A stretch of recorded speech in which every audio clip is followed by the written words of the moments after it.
movers and shakers in WA football. But could any of them have imagined the tidal wave of change headed for local footy next year and the years after? Surfing that wave quite confidently is Football Commission Chairman Frank Cooper. Get comfortable. Frank Cooper, thank you for your time. It's a pleasure. And thank you for the use of your room. This is your room, isn't it? The Chairman's Lounge? Well, I think it's got a name chairman on it, but I wouldn't go so far as to say it's my room. Well, since what, 2010 you've been Chairman? That's right. How have you travelled? How have you seen your role so far? Well, when I first joined the Commission about 6 and a bit years ago, Grant Dorrington said to me, every year in football is a big year. And coming off what was then a big year, I didn't quite know what he meant, but now 6 years on I do. Every year in football is a big year. Yeah, but I think you're heading for some bigger years, aren't you? We are. There's big ticket items happening. There's some big challenges out there, that's right. For WA football, the biggest physical change is the stadium at Burswood. This is happening. Which then leaves a question mark over Subiaco. Maybe the Eagles will live there, maybe not. Will WA football still want it? Indeed, can Subi even survive as the stadium it is? Frank Cooper says not. I don't think we'll have a 43,000 seat stadium here. It makes no sense because you'll have Burswood, you'll have Nib, and there's the WACA, and Perth quite honestly doesn't need a 43,000 seat stadium on top of that, and not given the age of the stadium and where it's at. More subtle than steel and concrete, but possibly with greater impact, is the structure of the 2014 competition. Not to mention the role of the AFL in two of the WAFL clubs. Some call it alignment. The Football Commission prefers partnering. So, what's in a name? It will be, I think, a great opportunity for the WAFL. One of the things we sat back and looked at in the context of determining whether to go ahead with a partnering model or some other alternate was to meet the needs of the AFL clubs around their very clear objective of having their players training, playing and being coached together with the WAFL's objective of maintaining an even and competitive competition and a sustainable competition. When the Commission actually made the decision as to which of the two WAFL teams were going to be selected, how was that done, and was everybody in the WAFL apprised of it at that time? They were apprised of it once the conclusions had been reached. Which they went party to? No, the Football Affairs group within the Football Commission sat down and looked at the question of sustainability and where they felt the best outcomes would be achieved. It could only be done if the clubs were willing, of course, and they then proceeded along that basis. Correct me if I have this wrong, but was there a meeting at which alignment, partnership was discussed and no decision was made at that meeting and the players were told to go away, they come back in 2 weeks and continue it? When they came back in 2 weeks, they were told it was East Perth and Peel. End of story. Is that what happened? I think there are some differing views around that. I wasn't at both meetings, I know so I you can't. That's what I'm coming to, but surely you must know what happened. Well, I have my understanding of what happened, and that's not my understanding. But what is your understanding? My understanding is that there was an agreement as to the process, but I also know that there are alternate views on that, and I accept that there are those alternate views. So without being at both meetings, I can't track that down and get to an answer, although experience tells me... you could ask Murray McHenry what happened. Well, I did ask Murray McHenry, and I can tell you that there are some differing views.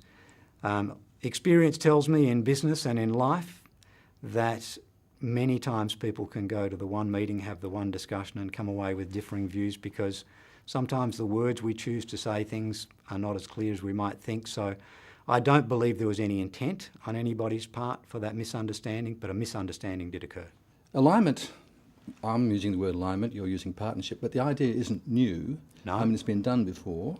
Claremont, South Fremantle, and I'm not sure that it was done back in, 1999 with South Fremantle very successfully. Did you learn from what South Fremantle felt about that experiment? We believe we have, and we believe that we've incorporated that into the way the new model should work. It's one of the reasons why we've set some parameters around it as to what the objectives are, and everyone's very clear about those.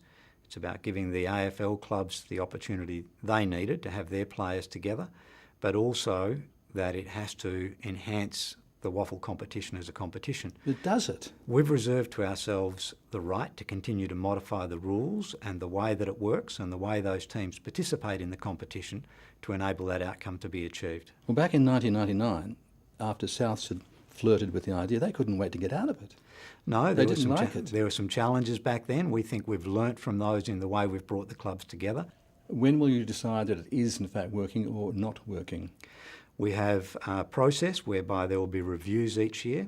So the WAFL clubs, the non-partnering WAFL clubs, will be a part of that review. They'll have the opportunity to put in their views on how it's working and how it's operating.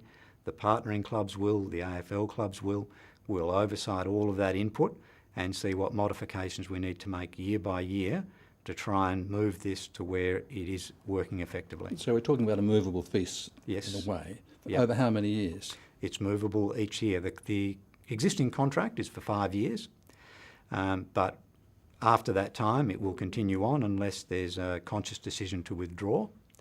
The rules are that we can undertake these modifications each year with the input of all the parties to try and make sure we achieve the goals that have been set. Can I just get you to restate something for me? With this partnership alignment model happening, are you telling me that all 9 clubs in the WAFL are happy with this? No, the WAFL clubs would prefer that things did not change. What I'm saying is they accept that changes needed to occur and that this was the best answer that was available. They would prefer that their competition was untouched and untainted, and I can completely understand that. But of the choices that were available, they recognised this was the one that had to be made. So I'd say they are accepting of it and they recognise it was the way we need to go. But they would prefer their competition to be as it was. And Claremont claim their 12th premiership. And a full stop on their dominance as such over the past decade or so. As we speak, it's the 2nd of September. Would you put your money on Claremont being in the grand final this year? I'm not allowed to bet on football, you know that, David. This is totally hypothetical. I think Claremont are looking very strong for the grand final. So they could be. Yeah. Same time next year, will they be? Look, that's very difficult for me to tell. One thing I have learnt is me picking football teams, I don't even do tipping because when it comes to me judging things around football, I've learnt that that's better left to football people than me. You know where I'm coming from with that do. question. I do. When Claremont loses, it's AFL players. East Fremantle loses, it's AFL players. Everybody else loses except Peel and East Perth. Can you then, in 2014 or 2015, see a Peel East Perth grand final looming again and again and again?